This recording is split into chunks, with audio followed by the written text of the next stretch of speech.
I'm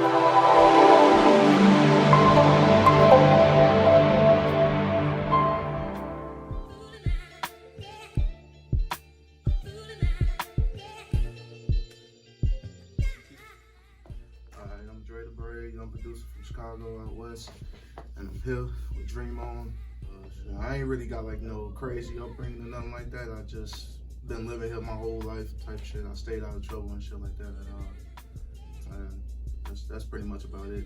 It's a mix of soul. I do got trap and all that, and just pretty much soul, but it's different types of soul. I even sample Japanese soul and anything that sounds good pretty much, and I'm good with the keys. I ain't made no piano beat yet, but it's coming. I gotta get my equipment and stuff together, but yeah, it's coming. Well, if I'm making one from scratch, I basically just gotta come up with a melody.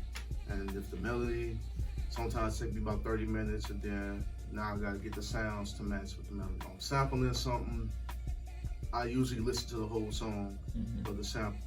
Then it's quick to, like with samples, it's quick because I can find the part I want to use, and then just load it up on my DAW and then just chop it up, and then I add the sound, same process. And then I do sit on my beats for probably like a week or two before I post them or post snippets or whatnot. But yeah, that's basically the process. They call it crate digging when you're looking for samples. When I'm digging, I'm like, I already got a sound that I want. It all depends on what I want at that moment. I might want an angelic voice or just something with a voice, and I might just use that, or I might be looking for something like a piano sample or something, because like I said, I don't got equipment, so I do be looking for piano samples and stuff like that, just something simple. And that's pretty much what I look for majority of the time, but I do go out my range a little bit sometimes. But yeah, so far, I mean, working with MOE, because like I know last year when I was making beats, I actually went to SAE, the school around the corner. And when I was up there, it was like people messing with my beats, but like, they either weren't willing to pay or they didn't have a drive. And once I seen that, I backed away. And I was like, at one point I was like, damn, I don't know who I'm gonna work with, because it's really the process that I'm addicted to. I can care less about, what happens after we make the song come out.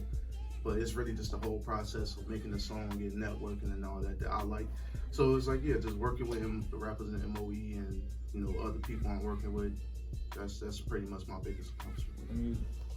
I say that before the end of the year, I just want, more networks.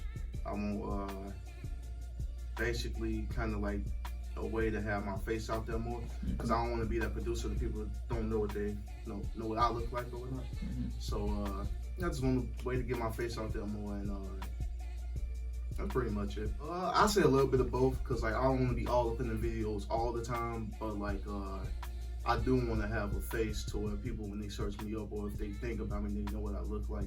I don't want to just be a producer that's kind of like a ghost producer. We don't know what he look like. We can't spot him in the room or whatnot. And then plus, as far as with the artists, it's good to do that with the artists you're working with, because it's a way to show like you committed just as much as the artist is, and that you're willing to show up and pull up and be supportive with that artist and stuff like that. So yeah, love,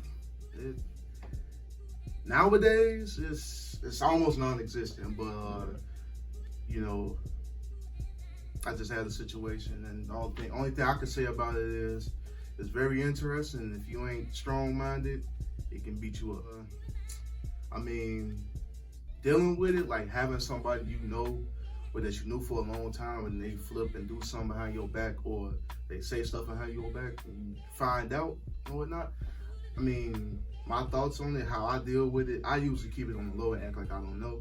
But I mean, it's up to you how you want to deal with it. But as far as like my thoughts on it, how I feel about people betraying you or whatnot, like it's bogus, it's stupid. Like I don't understand how you can do something with somebody and put money into them, get them money, get them whatever they need when they need it, and then they just turn around and just flip on you still, and it's crazy to me. But yeah, I say you need the attention, most definitely, because that's the only way that you're gonna, get higher and higher.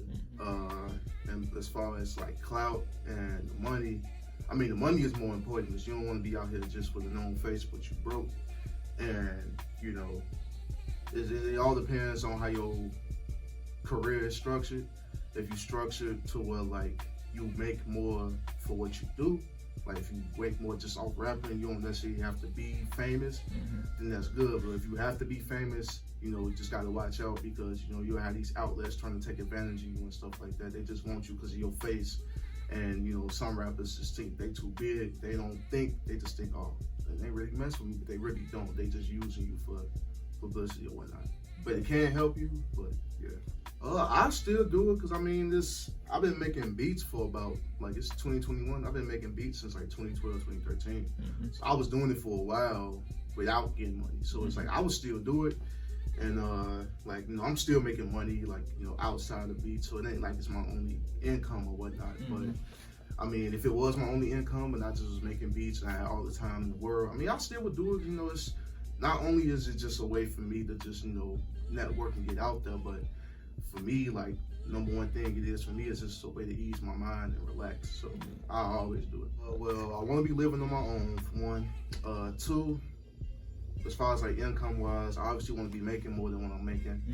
And career wise, I want to be at a point to where I'm making beats full time. If I'm not, just at least more than what I'm making now. But right now I'm not at a bad spot. It's just 50-50 right now. Sometimes be 80-20 because my job be having me do OT. But yeah, I just want to be making beats full time, and that's pretty much it. And living on my own and stuff like that.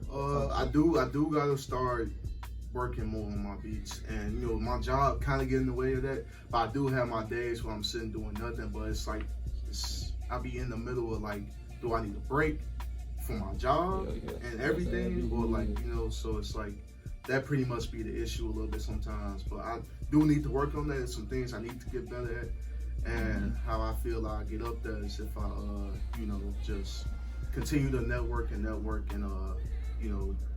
do touch up on my beats for what I see as an issue, and just in life, if I get better in life, it just comes. So, my message to the youth is just stay focused on yourself and don't compromise for nobody at all. That's pretty much it. My everything on my social, YouTube, Instagram, Snapchat, whatever, DreTheBrave, and I actually just dropped the instrumental album yesterday. It's called Lost Sounds of Space. It's just pretty much a lost tapes for my beats, and that's it.